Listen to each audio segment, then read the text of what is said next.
गडचिरोली जिल्ह्यात दारूबंदी असताना अवैधरित्या दारूची वाहतूक केली जाते।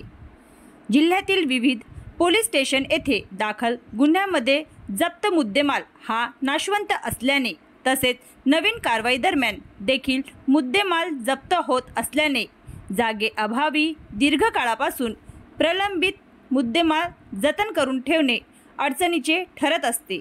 यावरून पोलीस स्टेशन देसाईगंज येथील सन 2018 ते 2024 या कालावधीतील दाखल एकूण 520 गुन्ह्यांमधील महाराष्ट्र दारूबंदी कायद्यान्वये जप्त करण्यात आलेला मुद्देमाल आज दिनांक 28 मार्च रोजी नष्ट करण्यात आला।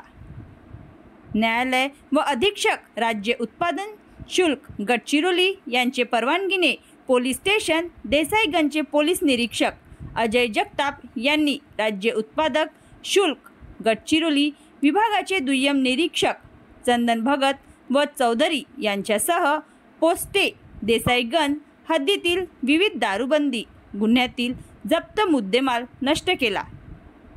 यात देशी विदेशी व बियर याप्रमाणे एकूण 61,77,330 रुपयांचा मुद्देमाल 2 पंचासमक्ष JCBच्या सहाय्याने 15 फुटाचा खोल खड्डा खोदून रोड रोलरच्या सहाय्याने कडक व मुरमाड जागेवरती मुद्देमाल पसरवून काचेच्या व प्लास्टिकच्या बॉटलांचा चुरा करण्यात आला।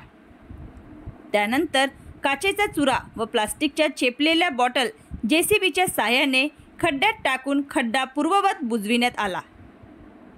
Maharashtra live news reporter Umesh Gazal Pelliwar, taluka प्रतिनिधी गडचिरोली।